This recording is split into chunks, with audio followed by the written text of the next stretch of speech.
Imagine a whole business created around NFTs. I'm here with Pieter Bokov from NFTz.Studio, and we're going to be talking all about that. So stick around to find out more.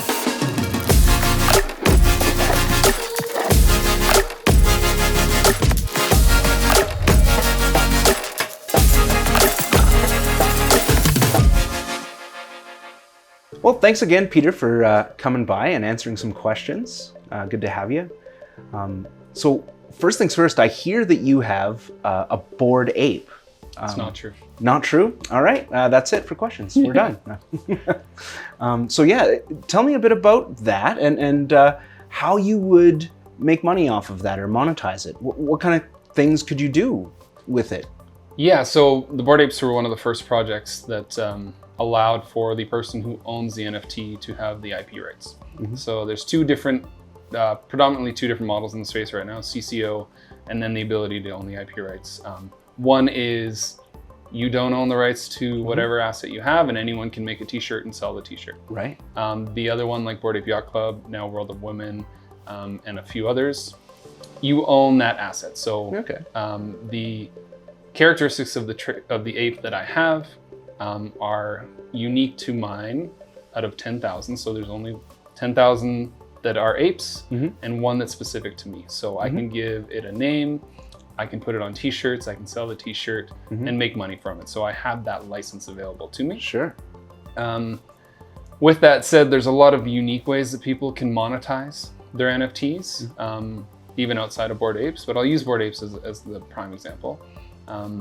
There are groups that have written comic books and doing stories, or have a video series with their ape solving crimes or doing things like that.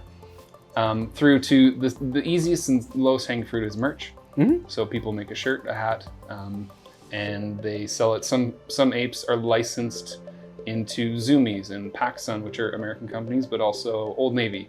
Oh yeah. So there's one Old Navy ape now that's being sold in Old Navy. And that person has lent or agreed their rights for that picture to be on the shirt, and they take some sort of revenue share. Cool. So those are the easiest and simplest ways to monetize that IP. Yeah, so you could even take like your Bored Ape and have a business and put it on the sign of the business, and it's your logo. Yep, there's Bored and Hungry in the States, which is a hamburger place that uses an ape and a couple mutants. All right. And so they built a whole restaurant brand around it. And then they even partnered with Snoop Dogg, who has an ape, who he named his ape Dr. Bombay. So you can do whatever you want. He named his ape Dr. Bombay. Yeah. And there's a dessert franchise built out of that. I think it's Dr. Bombay's Sweet Explosions or something. And then there's Boring Tacos, which is a taco truck. And so that's a restaurant group that's taken these and said, we're going to use unique characters that other people have come up with. Yeah. And we're going to make restaurants based on this. So you can do pretty much anything you want with them. Yeah. That's really awesome. Yeah. Yeah. It kind of shows like, sure, it's just a picture, but it's your picture, and you, like, other people wouldn't be able to use it in the case of like owning the IP, the intellectual property, right? Yeah. So, one of the hardest things in the world is if you draw a character that you think is incredible, that's wonderful, you create a backstory, you do everything. Getting that brand recognition around that character is what takes millions and millions of dollars. Right. Before you can be a Nike or a whichever. Yeah.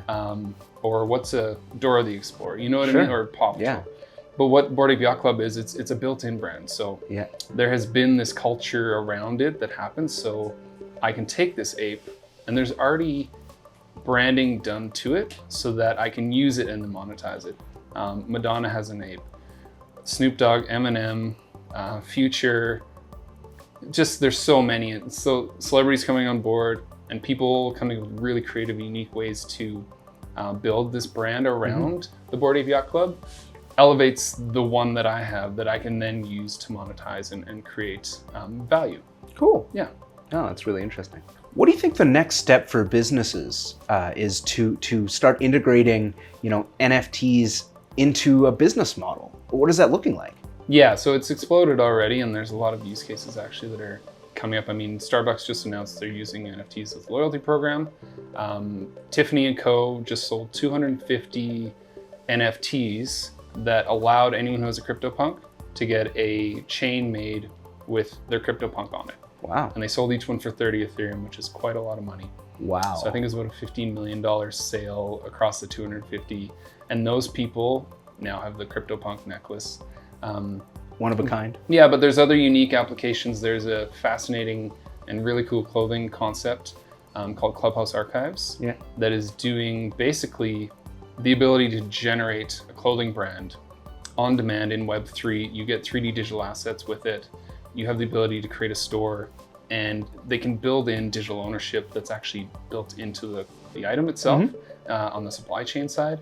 ETH Jets is a really cool fractionalization of a jet. Yeah. So it's discounted essentially private flights wherever you want to go, and so you can buy an NFT that makes you a member of that. Cool. And if you have the right tier of membership, you can get on empty legs for free. So if the jet's already going somewhere, you can just get on the jet. Jump on. Yeah, and so there's so many use cases that businesses are adopting to take this on, that it's kind of endless. Whatever you can do with the internet or with traditional marketing or traditional memberships or ticketing, you can do with Web3. And I'm not going to say better, but in specific use cases, it works better than a traditional model. There are other ways where it doesn't work as well.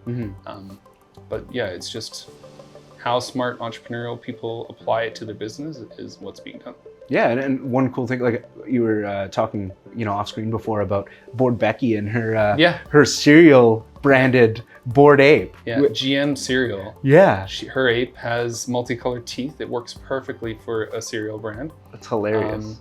And they had a mascot of her going around a conference talking with the GM cereal t-shirt. Yeah. And she's a cereal brand now. It's like Fruit Loops of the future, GM cereal. And GM is nomenclature in the NFT Twitter sphere. That's just good morning. People say good morning to each other on Twitter. So that's where GM comes from. But and she's a wonderful human that I met. She's from Canada.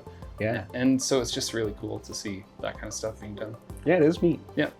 Awesome. Well, thanks for coming by, Peter. Really appreciate it. If people want to find out more about what you've got going on and what you're doing for individuals and businesses, where can they go? Yeah, there's a meetup that we do every couple of weeks. NFTYYC. Just look it up on Meetup. It's a bunch of amazing people, very friendly. They're willing to help talk anyone through it. And then myself, NFTz.Studio is the website, and you can reach out to us there. Twitter is where most of the NFT type of people live, and I'm just at Peter with an I, P-I-E-T-E-R. Well, thanks for coming by. I really appreciate it. Thanks for having me. All right. Stay tuned for more.